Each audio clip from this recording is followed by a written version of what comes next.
سلامونه سپینتنۍ در سره یم په دې هیله چې روغ وئ تکړه وئ. نن غواړم چې په ساینس او ژبه دواړو وغږیږو. دا چې ساینس ته ټکنالوژۍ ته ژبه څنګه ورپېژنو.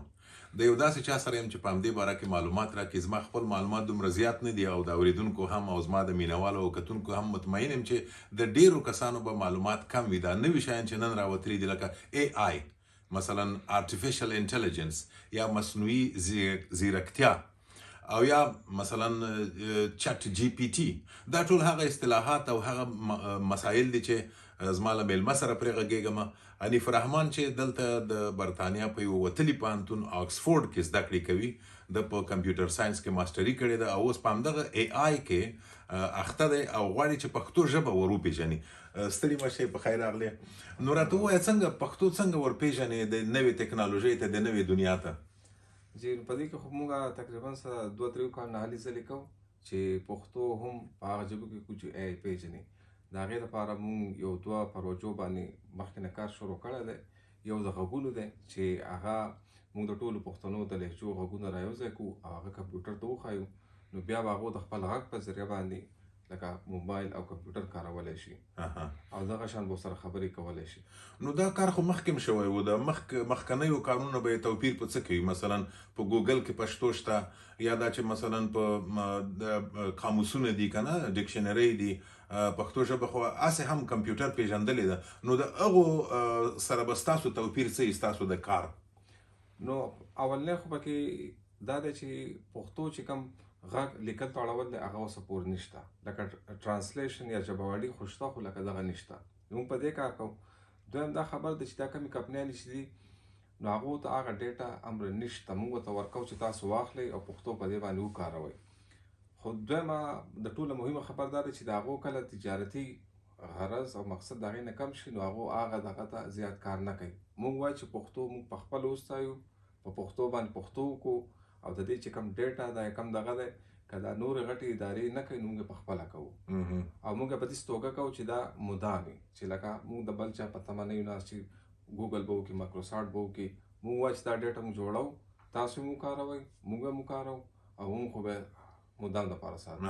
نو څنګه دا کار کوئ؟ دا خو وړه پروژه نه ده، دا خو ډیر کار غواړي کنه. دې ته باید په زرګونو په لاکونو ویو کې ټکي ور واچول شي، جملې لیکل وستل. دا به څنګه کوئ؟ نو په دې کې خو موږ زیاته مرستوال په شان د هغو رضاکاران دي، د هغو نه موږ خواست کوو چې تاسو موږ سره مرسته وکړئ. لکه موږ یو شی واخلو، سټارټ واخلو، هغو ته موږ وایو چې تاسو زموږ سره راشئ. نو څوک راته جملې ډالۍ کړي، څوک راته غږونه ډالۍ کړي، څوک راته لارې وښیي د املا د ګرامر. د هغو په مرسته باندې دغه شان موږ دا غټ پروجیکټ چلو دا کوو د پښتو مینوالو. او په دې کې به څه شی وي؟ ځکه چې پښتو ژبه خو پراخه ده، ګرامر دی پکې، ادبیات دي، شعر او شاعري ده، لنډۍ دي، ساینس او ټکنالوژۍ ته هم نن ژبه راوتلې ده. مثلا د ښوونځي درسونه دي، د پوهنتونونو کتابونه دي. تاسو به کوم شیان پکې ځایوئ؟ نو په دې کې خو موږ هغه والا دغه کوو چې موږ وایو چې سمندر په کوزه کې رابند کړو، چې لکه موږ داسې وایو چې دا د غني خان د خوشحال بابا په طرز کې شاعري هم کولی شي او دا جواب هم ورکولی شي چې شاته څه ستونزې د صحت یا په ناروغتیا کې دا پوښتنه وکړي او هغه ورته سرسري دا ووایي چې دا لکه دا وکړه. نو غرض دا دی چې لکه دا یو پوره د استاد په توګه هم کار کوي او چې څه د کارول یو اسسټنټ په توګه هم کار کوي. او څوک یې کارولی شي؟ مثلا یوازې لوستي کسان او که نالوستي هم کولی شي دا وکاروي؟ نو زموږ خو موخه او هدف هم دا دی چې موږ دا وایو چې دا هر څوک کارولی شي. خاص کر زموږ دا دی چې کم نالوستي دي یا معذوره دي یا لکه نشي لوستل کولی چې هغو په اسانه توګه دا کارولی شي. مثلا په خوست کې زما نیا کولی شي چې په پوه شي او دا وکاروي؟ جی چې څوک پښتو ویلی شي او پښتو اورېدلی شي نو زموږ دغه دا دی چې هغو دا کارولی شي.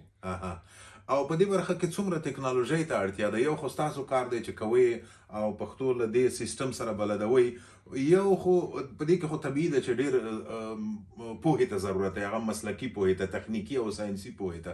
خو یو څوک چې دا کاروي د هغوی څه وسایل پکار دي یا پوهه پکار ده که نه په اسانۍ کارولی شي؟ د هغو دپاره زموږ همدغه دی چې هغوی په اسانۍ کارولی شي، چې هغو صرف پښتو ویلی شي او لکه په هغې پوهېدی شي.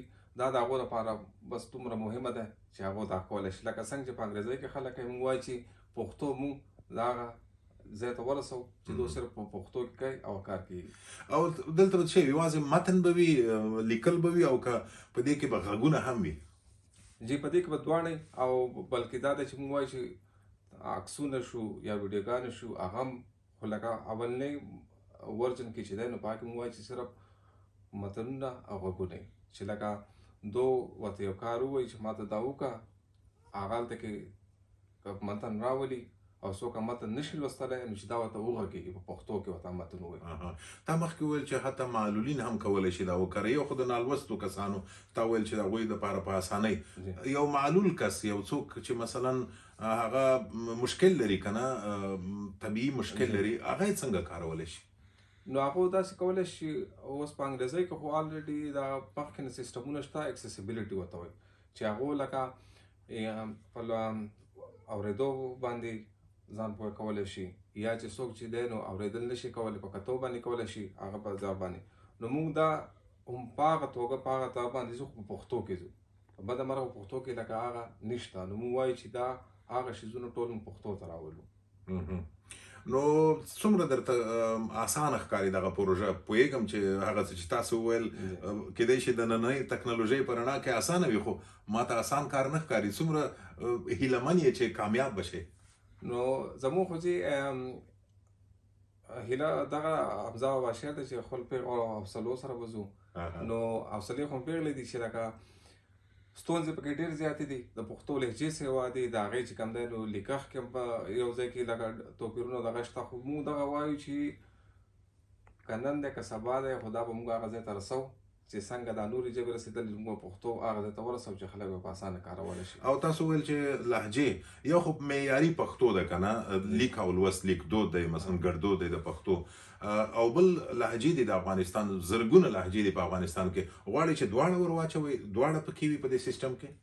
او جی نو هغه هم دغه دی چې لکه زموږ سره دا غږونه خلک ډالۍ کوي د افغانستان د هرې برخې نه د پښتونخوا د برخې نه یا چې نور نو دا په خپله او په هغه لهجو پوه شي هماغه شان بیا خبرې هم کولی شي هم په هغه لهجو کې ورته لکه که څوک وایي چې دا لیکل شوي دي دا ماته په وزیرۍ لهجې کې ووایه په کندهارۍ کې ووایه نو هغه په هغه لهجې کې ورته غږېږي. تا ویل چې که موږ ته یې ډالۍ کړي زه مثلا د خپلو خوستیانو ته تڼیو ته مثلا د دوی په لهجه کې څنګه یې تا ته ډالۍ کړي څه وکړي دوی؟ د دې کې خو چې زموږ سره دغه شته د زموږ پاڼه دی وه نو بخښنه غواړم زما دا زموږ پاڼه ده موزیلا کامن وایس په هغه یو پروژه ده چې په هغې باندې موږ دا ټول متنونه اچول دي او اسانه توګه یو کس راشي په هغه کې یو جمله لیکي هغه په خپل اواز کې وغږېږي او هغه ریکارډ شي ثبت شي. نو وخلکې دې سړي ته کومک ورسره وکړئ د خپله لهجه به زه در وغږېږم موزیلا کامن وایس په نوم دغه پروژه چې دوی دې ته تڼي ور ولګوئ سندرې ورته ور ولګوئ ټکي ورته ور ولګوئ او چې دې پوره چې د پښتو نه وغوړېږي او د پښتو د بڼ هغه رقم ګلون چې دي که نه دا لهجې خو د پښتو د بڼ ګلون دي چې دغه ګلونه وغوړېږي او دغه بوغ نره هم شین شي او زرغون شي او ښکلی شي. مننه. ډېره مننه.